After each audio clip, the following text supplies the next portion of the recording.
হার হার আর হার হারের বৃত্ত থেকে বেরই হতে পারছে না সানরাইজার্স হায়দ্রাবাদ। প্রথম ম্যাচে নিজেদের ঘরের মাটিতে রাজস্থান রয়্যালসের সাথে বিশাল ব্যবধানের এক জয়ের পর থেকে এখনো পর্যন্ত জয়ের মুখ দেখতে পেল না এই দলটা। প্যাট কামিন্সের নেতৃত্বাধীন এই দলটা বিগত ম্যাচটাতে তাদের ব্যাটিংদের যেভাবে আসা যাওয়ার নিদর্শন গড়েছিল, ঠিক একই পুনরাবৃত্তি আজকের ম্যাচেও দেখা গেল দিল্লির এই বিশাখাপত্তনম মাঠটাতে। এটা স্বভাবতই ব্যাটিং পিচ, এটা সকলেই জানে। সুতরাং সানরাইজার্স হায়দ্রাবাদের দানবীয় ব্যাটিং লাইন আপের প্রথম এবং শেষ একমাত্রই চাওয়া থাকবে ক্রিজে এসে হিট করে স্কোর বোর্ডে রান জমা করা। সানরাইজার্স হায়দ্রাবাদ বনাম দিল্লি ক্যাপিটালস ম্যাচ বিশ্লেষণ ভিডিওতে সকলকে জানাচ্ছি স্বাগতম। প্রথমেই শুরু করছে সানরাইজার্স হায়দ্রাবাদের ব্যাটিং বিশ্লেষণ দিয়ে। প্রথমে যদি এই দলটার ব্যাটিং নিয়ে কিছু কথা বলতেই হয়, অভিষেক শর্মা এবং ট্রাভিস হেডের ব্যাটিং জুটিটা অবশ্যই ভয়ানক, কিন্তু এখন কেন জানি সেটা সোনালী অতীত হয়ে যাওয়ার মতো অবস্থায় আছে। কারণ অভিষেক শর্মা এই সিজনটাতে এখনো পর্যন্ত তিনি সেরকম কোনো ইনিংসের দেখা পাননি। সিঙ্গেল ডিজিট থেকে ডাবল ডিজিটে নিজের ইনিংসটাকে কনভার্ট করতে পারছেন না। আজকেও প্রথম ওভারেই ভুল বোঝাবুঝিতে ট্রাভিস হেডের সাথে এক বলে এক রান করে তিনি রান আউটে হয়ে প্যাভিলিয়নের পথ ধরলেন এবং এর পরবর্তীতে ক্রিজে আসলেন সেই প্রথম ম্যাচের সেঞ্চুরিয়ান ঈশান কিষান, যিনি কিনা গত ম্যাচটাতে প্রথম বলেই গোল্ডেন ডাক মেরে প্যাভিলিয়নের পথ ধরেছিলেন। এই ম্যাচটাতে তিনি গোল্ডেন ডাক মারলেন না, 4 বলে 1 রান করলে প্যাভিলিয়নের পথ ধরলেন মিশেল স্টার্ক। প্রথম, অর্থাৎ সানরাইজার্স হায়দ্রাবাদের ইনিংসের শুরু থেকেই যে আঘাতগুলো তাদের শিবিরে গিয়ে পড়েছে, অধিকাংশগুলোই ওই মিশেল স্টার্কেরই থ্রো করা। মিশেল স্টার্কের বলে 145 গতির বলকে তিনি পয়েন্টের অঞ্চল দিয়ে খেলতে গিয়ে বাউন্ডারি লাইনে ক্রিস্টান স্টাফসের হাতে ক্যাচ দিয়ে প্যাভিলিয়নের পথ ধরলেন। ঈশান কিষান নিজের নামের প্রতি সুবিচার তো দূরের কথা, প্রথম ম্যাচে সেঞ্চুরি হাঁকিয়ে পরের 2 ইনিংসে এত জঘন্যভাবে তিনি তার উইকেট গুলো বিলিয়ে দিয়ে গেলেন, সেটা খুবই নিন্দনীয়। এর পরবর্তীতে ক্রিজে আসলেন নীতিশ কুমার রেড্ডি। দেখুন, ক্রিকেটে কিন্তু একটা বিষয় খুবই প্রচলিত, একটা দল যখন কিছুটা ব্যাকফুটে চলে যায় কিংবা বলাররা যখন এক্সট্রা প্রেসার ক্রিয়েট করার জন্য তাদেরকে চেপে ধরে বা দলীয় কোনো সিচুয়েশন যদি সেরকম জায়গায় নিয়ে দাঁড় করায়, যদি ব্যাটিংরা নিজেদের খোলস ছেড়ে বেরিয়ে এসে বলারদেরকে অ্যাটাক করার ট্রাই করে, বলারদেরকে তাদের প্রাপ্য পাওনাটা বুঝিয়ে দেয়, ভয় ডর ইন ক্রিকেট যদি মাঠের খেলায় তারা খেলতে পারে, টোটাল গেম কিন্তু চেঞ্জ হয়ে যাওয়ার সম্ভাবনা থাকে। টোটাল পাশার দান কিন্তু উল্টে যায়, ম্যাচের প্রেসার রিলিজ হয়ে যায়। নীতিশ কুমার রেড্ডি সেই কাজটাই করতে চেয়েছিলেন, কিন্তু সেটা করতে গিয়ে তিনি পুরোপুরি ব্যর্থ হয়ে গেলেন। এই ব্যর্থতার দায় তাকে চুকাতে হলো নিজের উইকেটটা বিসর্জন দিয়ে। মিশেল স্টার্কের বল লং অন দিয়ে খেলতে গিয়ে সোজা অস্কার প্যাটেলের হাতে ক্যাচ দিয়ে তিনি প্যাভিলিয়নের পথ ধরলেন। এরপরে ক্রিজে আসলেন অনিকেত ভর্মা। এই অনিকেত ভর্মাকে নিয়ে আজ অনেক কথাই বলতে হবে। তার আগে ট্রাভিস হেডের উইকেটটার কথা বলে যাই। নিজের ব্যক্তিগত 12 বলে 22 রানে তিনি যখন ক্রিজে ছিলেন, দলীয় এই বিপর্যয় থেকে তিনিও কিন্তু তেমন কোনো উত্তরণ ঘটাতে পারেননি। মিশেল স্টার্কের বল স্লিপ অঞ্চল দিয়ে তিনি আপার কাট করতে গিয়ে উইকেট কিপার লোকেশ রাহুলের হাতে ক্যাচ দিয়ে ফিরলেন ওই মিশেল স্টার্কের বলে। অসাধারণ বোলিং করেছেন তিনি। মিশেল স্টার্ক, যাকে কলকাতায় এবার ছেড়ে দিয়েছে, দিল্লি শিবিরে তার জায়গা হয়েছে এবং সেই দিল্লি শিবিরে গিয়ে একাই যেন রাজত্ব করছেন। 5টি উইকেট আজকে তুলে নিয়েছেন এই মিশেল স্টার্ক। সাথে ছিল কুলদীপ যাদবের ঘূর্ণি জাদু। এরপরে ক্রিজে আসেন হেনরিক ক্লেসন। হেনরিক ক্লেসনের সাথে অনিকেত ভর্মা একটা সুন্দর জুটি তারা করতে চেয়েছিল। এই জুটিটা যদি না হতো, হায়দ্রাবাদ হয়তো নিজেদের ভিত তৈরি করতে পারতো না। হায়দ্রাবাদের শুধুমাত্র টোটাল ইনিংসটার ভিতরে একটাই পজিটিভ সাইন ছিল, আর সেটা হচ্ছে তারা কখনো রানে ভাটা পড়তে দেয়নি। উইকেট একের পর এক হারিয়েছেন, অল আউট হয়ে গিয়েছেন শেষ পর্যন্ত, কিন্তু রান রেটকে তারা কখনোই কমতে দেননি, কখনোই 9-এর নিচে নিজেদের রান রেট আনতে দেননি। সমস্ত সময়টাই তারা চেষ্টা করে গেছেন এই ব্যাটিং পিচের সমস্ত ফায়দাটুকু তুলে বলারদের উপরে চাপ সৃষ্টি করতে। ক্রিজে বেশিক্ষণ দাঁড়াতে পারলেন না হেনরিক ক্লেসন। তিনিও প্যাভিলিয়নের পথ ধরেছিলেন মোহিত শর্মার একটা বলে এজ হয়ে তিনি ভিপ্রাজ নিগাম পয়েন্ট অঞ্চল থেকে দৌড়ে গিয়ে যে অসাধারণ দৃষ্টিনন্দন এক ক্যাচে হেনরিক ক্লেসনকে প্যাভিলিয়নে ফেরালেন। এখানে বোলিং এর থেকে উইকেট টেকিং কৃতিত্বটা ওই ফিল্ডারেরই বেশি প্রাপ্য।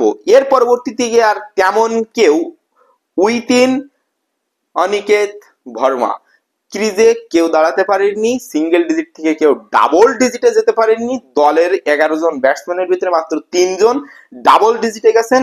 এবার আসি অনিকেত ভার্মার কথায়। অনিকেত ভার্মা প্রথম দিন যে ইনিংসটা তিনি খেলেছিলেন 9 রানের, দ্বিতীয় দিন যে ইনিংসটা খেলেন 16 বলে 34 রানে, সেই ইনিংসের ভিতরে 5টি ছক্কার মার তিনি দেখিয়েছিলেন এবং তিনি যে বড় শট খেলতে সিদ্ধহস্ত, তিনি বড় শট খেলতে পারেন, নিজের অ্যাবিলিটি আছে বড় শট খেলার এবং বড় ম্যাচের খেলোয়াড়, সেই প্রমাণের দেওয়ার সামান্য আভাসটুকু কিন্তু গত ম্যাচটাতে দিয়েছিলেন, আর সেই প্রমাণটাই দিলেন আজকের ম্যাচটাতে। ওয়ান ম্যান আরবি একা হাতে করে ম্যাচটাকে নিয়ে দাঁড় করিয়েছেন ওই 168 রানে গিয়ে।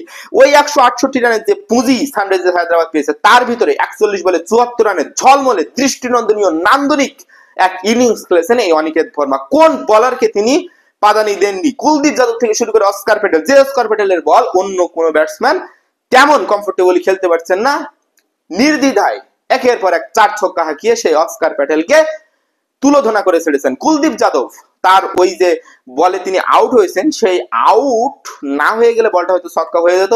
জ্যাক ফ্রাসার ম্যাগার্ক উড়ে গিয়ে বাউন্ডারি লাইন থেকে যে ক্যাচটা ধরলেন, সেটা জ্যাক ফ্রাসার ম্যাগার্কের সারা জীবনই মনে থাকবে। এত সুন্দর ক্যাচ তিনি ধরেছেন, হয়তো আর কখনো তিনি এরকম ক্যাচ ধরতে পারবেন কিনা সেটা সময়ই বলে দেবে। কিন্তু কুলদীপ যাদবের বলে যে উইকেটটা পেল, এখানেও বলতেই হয় বোলিং এর থেকে ওই ফিল্ডারের কৃতিত্বটাই সব থেকে বেশি। দেখুন, অনিকেত ভার্মা ব্যক্তিগত 6 রানে অস্কার প্যাটেলের বলে লং অফে অভিষেক পোড়েলের হাত থেকে যে ক্যাচ মিস করে যে সুযোগটা তিনি পেয়েছিলেন, সেই সুযোগের যথোপযুক্ত ব্যবহার, সৎ ব্যবহার কিন্তু তিনি করেছেন। 6টি ছক্কার মার ছিল তার ইনিংসে, 5টি 4, সব মিলিয়ে 41 বলে 74 রানের ঝলমলে দৃষ্টি নন্দিত নান্দনিক সব শটে ভরা এই 74 রানের ইনিংসটাই আজকের ম্যাচে হায়দ্রাবাদের সামান্য প্রাপ্তি। এর বাইরে গিয়ে আর কিছুই তেমন বলার নেই। 168 রানের সহজ লক্ষ্যমাত্রা তারা করতে নেমে দিল্লি ক্যাপিটালস যখন ব্যাটিং এ নামলো, তাদের মাথায় কিন্তু প্রেসার খুবই কম। এরকম ব্যাটিং স্বর্গে 168 রান খুবই মামুলি বিষয়। সেখানে ফাফ ডু প্লেসিস এবং জ্যাক ফ্রাসার ম্যাগার্ক অসাধারণ চারা শুরু পেয়েছিল, যদিও তাদের ক্যাচ মিস হয়েছিল। ওই অনিকেত ভার্মা একটা ক্যাচ মিস করেছিল পাওয়ার প্লের ভিতরে এবং পরবর্তী দিকে প্যাট কামিন্সের হাত থেকে আরো একটি ক্যাচ মিস হয়েছিল।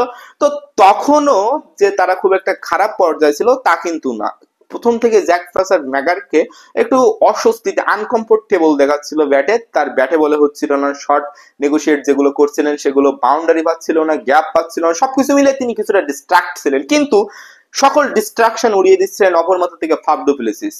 একের পর এক 4 ছক্কার ঝলকানিতে মুখরিত করে তুলেছিলেন দিল্লির বিশাখাপত্তনম মাঠের সমস্ত দর্শকদের।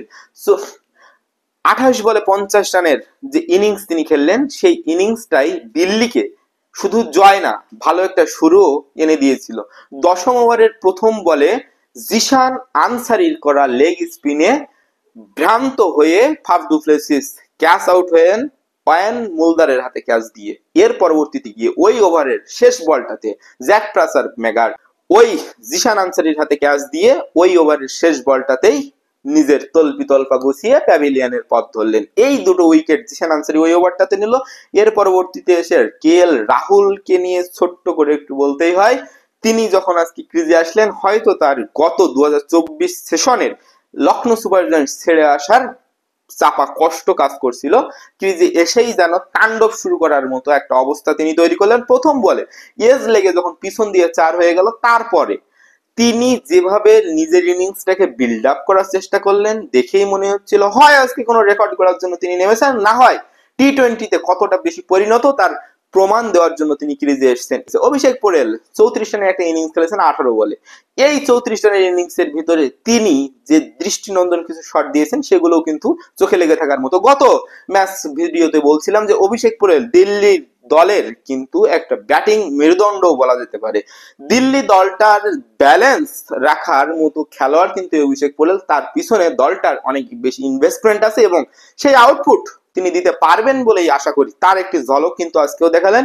দায়িত্বশীল ব্যাটিং করে ট্রিস্টান স্টাফস এবং অভিষেক পোড়েল ম্যাচটাকে শেষ পর্যন্ত জয়ের দ্বার প্রান্তে নিয়ে দাঁড় করালেন। সানরাইজার্স হায়দ্রাবাদের সব থেকে ল্যাকিংস এর কথা যদি বলতে চাই, প্রথম দিকে অতিরিক্ত মারমুখী ভূমিকায় অবতীর্ণ হতে গিয়ে দ্রুত উইকেট খাইয়ে ফেলা এবং দৃষ্টিকটু ফিল্ডিং, খুবই বাজে মানের ফিল্ডিং তারা মাঠে উপহার দিয়েছে। হ্যাঁ, কিছু কিছু চোখে লাগার মতো ভালো ফিল্ডিংও তারা করেছেন, কিন্তু ম্যাক্সিমামই ছিল খুবই বাজে। তারা যেভাবে সিঙ্গেল বের করে দিয়েছিলেন ইনার সার্কেলের ভিতর থেকে, তারা যে ফিল্ডিং মিস করছিলেন, সেগুলো আসলেই খুব একটা নান্দনিক কিছু নয়, খুব একটা ভালো সুখকর কিছু নয় ওই দলটার জন্য। দলে অনেক বেশি প্রতিভা রয়েছে, কিন্তু প্রতিভার বিকাশ যদি মাঠের খেলায় না হয় সেই দল কিন্তু কখনোই জয় পাবে না। টানা 2 জয় নিয়ে দিল্লি ক্যাপিটালস কিন্তু এখন অনেক বেশি চনমনে, অনেক বেশি মুখরিত। দিল্লির এই দলটা নেই তেমন কোনো বড় নাম, তারপরেও দেখা যাক দলটাকে কোথায় নিয়ে দাঁড় করায়। ভালো কিছু করুক ক্রিকেট। আজকের দ্বিতীয় ম্যাচে চেন্নাই সুপার কিংস এর মুখোমুখি হতে যাচ্ছে রাজস্থান রয়্যালস। সেই ম্যাচে টান টান কর উত্তেজনাকর ভিডিওর বিশ্লেষণ নিয়ে হাজির হবো আপনাদের সামনে। ততক্ষণ পর্যন্ত ভালো থাকুন, সুস্থ থাকুন। ধন্যবাদ সবাইকে।